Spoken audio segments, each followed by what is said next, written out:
السلام عليكم أزول في الله ومرحبا بكم ناس الجياس كتوجر مع جديد وأخبار شبيبة القبائل في هذا العاجل. شبيبة القبائل يصلها ردا إيجابيا من الفيفا، خلاص مشاكلها مع الديون وسوفت. ودوك نحكي لكم بأن العقوبة خلاص يوم 18 شهر أوت خلاص تخلص عقوبة شبيبة القبائل وباستطاعتها استقدام أي لاعب في هذا الدنيا. لايك الفيديو وابوني في القناة واتركوا لنا تعليق بهذا الخبر المفرح جدا جدا. خاص قال لك شبيبة القبائل يصلها ردا ايجابيا من طرف فيفا حول رفع العقوبة من طرف غرفة التعويض الفاف. وكما قيل الفاف نجحت في مهمة شبه مستحيلة التي كانت ستصف بانتدابات لاعبين لغاية جوان 2026، فيما سيتم رفع العقوبة بسبب المدرب الميدا يوم 18 من شهر أوت.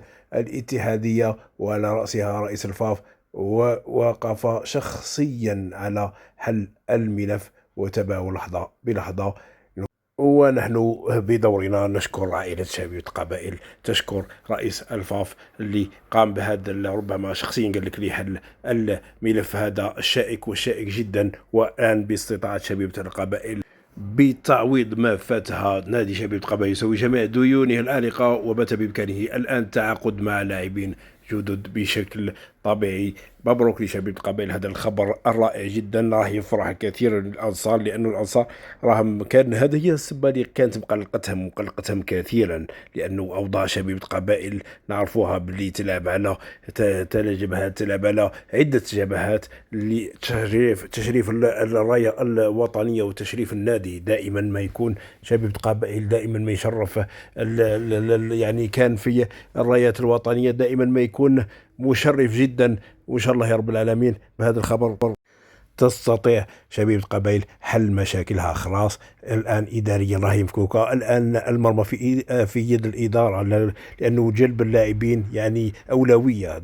ربما 4 لاعبين خاصين شبيبة القبائل في كل ربما المستويات. نتمنى ذلك إن شاء الله يا رب العالمين في الدفاع وأيضا في وسط الميدان وأيضا في الهجوم، خاصة الهجوم اللي يحتاج شبيبة القبائل قناص وهداف من طراز ربما يعني كمحيوس، وأيضا تدعيم شبيبة القبائل الجناح، أيضا جناحين لازم يكون في المستوى التطلعات الأنصار. نتمنى التوفيق لشبيبة القبائل. شكرا الوزير ورئيس الفاف اللي ربما خلص يعني فرحه وكان شخصيا لي فرا هذه القضية قال لك الشائكة والشائكة جدا. مبروك لشبيبة القبائل في انتظار الصفقات الممتازة. نتمنى التوفيق لشبيبة القبائل دائما.